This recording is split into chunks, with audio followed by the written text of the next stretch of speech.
Again, President Trump just arriving in Phoenix for his rally tonight. This after the president's first formal address to the nation as commander-in-chief, where he stayed on script about his new strategy for Afghanistan. He called for unity in the country. That was teleprompter Trump, but tonight expect unscripted ad-lib Trump in the thick of what could be a volatile situation. Trump has attacked both Arizona Senators Jeff Flake and John McCain.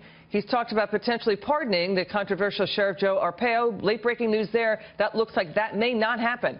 Also, Phoenix's Democrat mayor, Greg Stanton, he's asked the president to postpone his Phoenix rally. He's worried about street riots. Now the White House again says there will be no Arpaio pardon today. Let's take it to Arizona Representative Andy Biggs. He's going to be part of the delegation greeting the president in Phoenix, and you'll be attending the rally. Good to see you, Congressman. Thank you, Elizabeth. Good to be with you. What do you expect from the president tonight? Well, I think he's going to try to reach out and be as unifying as he possibly can be. I think he's going to talk about the successes that we've had so far, whether it's repeal of Dodd-Frank, regulatory reform. I think he's going to talk about the initiatives on tax reform.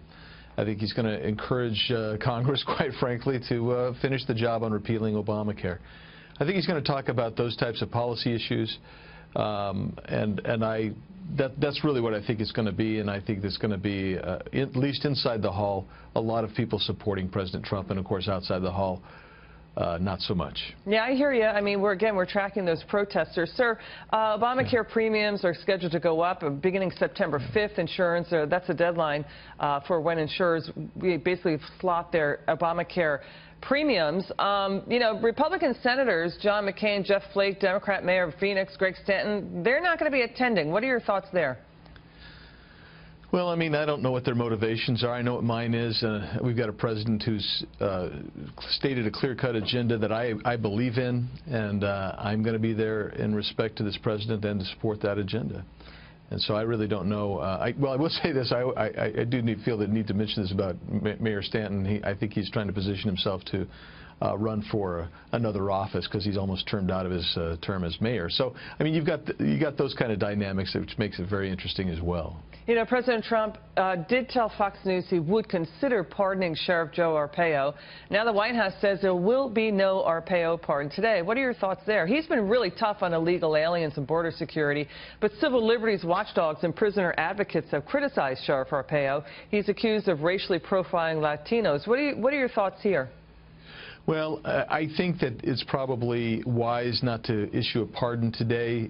You know, you've got a very volatile situation in some ways. I think that President Trump's sincerely going to consider whether he should pardon Sheriff Arpaio. I support that, but I don't think that today would be the wisest day to do that. And I think that we need to, at some point, allow some of these tensions to cool down before the president were to make such a move, were he to make such a move. You know, this rally could come as a litmus test for where, you know, the Trump voter feels. They do not like Congress at all. They don't like the obstructionism that's going on. You know, the D.C. swamp. You've heard that, sir. What are you hearing from voters out there? Well, my voters in my district, and I recognize I'm blessed to have this kind of district, but they largely support President Trump. They support his agenda. But you're exactly right. They're very upset with what they perceive to be the roadblocks that are in the way of President Trump's agenda. I'm frustrated by that, but I can tell you this, my constituency is very frustrated by that. So what are they saying? What are they going to do? Are they going to vote? How are they going to react? I mean, you're now on the edge of a potential volatile situation with protesters showing up. Are you seeing that right now from where you stand? Well, we know that there's protesters, but my district is far less. I do have some people that are part of that resist movement, but they're in the distinct, very small minority. Most of the people I have support President Trump. They support the conservative agenda that I've run on. They understand that I'm trying to push back against the entrenched establishment that's preventing that. So they're very supportive of that, and they're supportive of this president. But by the same token, I think we all understand that we're a very divided country today, and that's why we're seeing people gather out here outside of the Phoenix Convention Center. Tell us more about border security. What are you seeing in terms of what's happening now versus how it was under President Obama? Well, for one thing, there's internal enforcement, and because there's internal enforcement, we've actually seen a record drop in the number of illegal border crossings. We've seen a commitment to maybe transfer people to ICE for prosecution, and we're hopefully going to see that the drug cartels won't control the borders the way they've controlled the borders in Arizona. And my people consistently say, we want a fence, we want a wall. And where there's success, I mean, we hear that there's success between El Paso and Juarez. Well, guess what? They have a fence there. There's success between San Diego and Tijuana. They have a fence there. There's success between Yuma and San Luis. There's a wall there.